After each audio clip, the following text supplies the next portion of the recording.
Up until now, you have been working with a file that contains sales data for January only.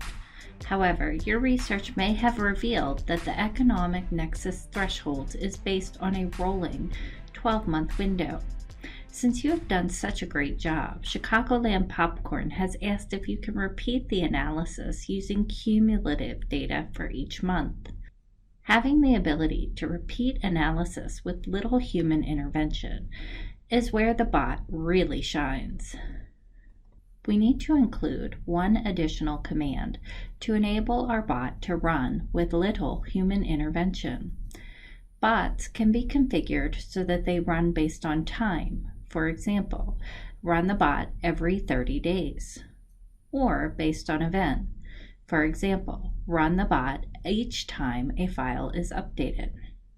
In this video, you will learn how to set your bot to run based on an event. Specifically, you will set your bot to run each time you update your raw data file.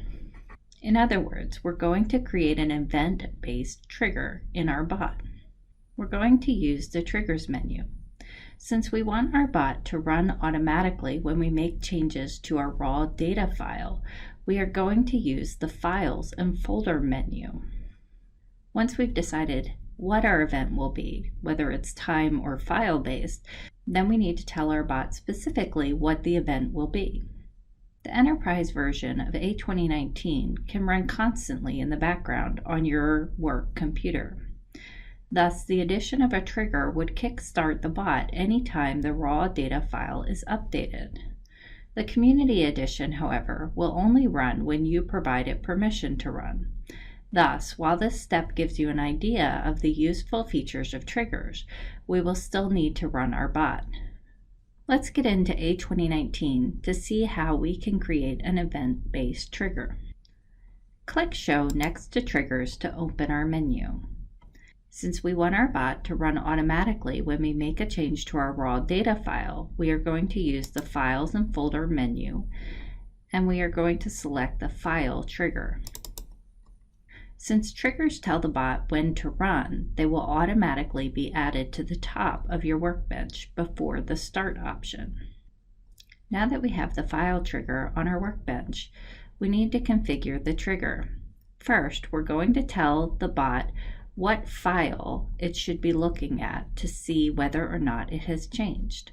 Click on the Browse button and use the File Explorer to locate our raw data file. Once you've selected the raw data file, click on Open. Now we need to tell the bot what the event is that should start the bot. Click on the down arrow in the Start the Bot when the file is, and select Modified from our list. This instructs A2019 to start the bot whenever the raw data file is updated. We don't need to use the Assign To option. Go ahead and click on Save.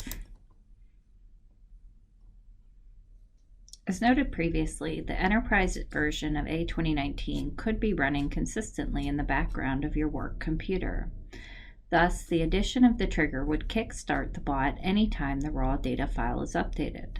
However, the Community Edition only runs when you provide it permission to run.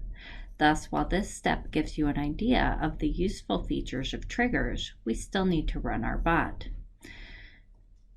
To run our bot, click on the down arrow next to Run and select Run with Triggers.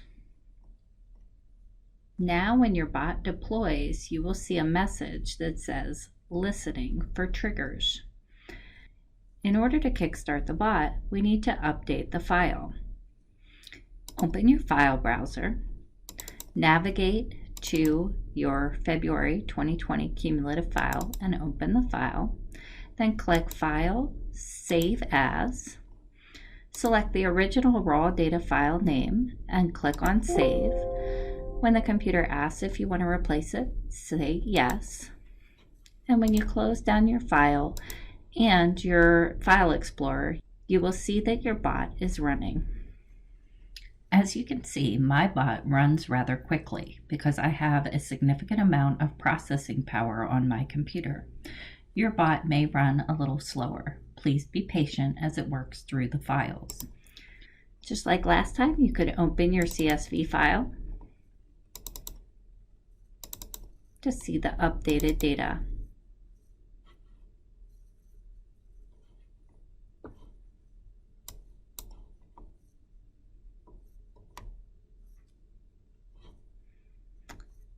Great job. You can now repeat step 4 for each subsequent month of data provided by your instructor.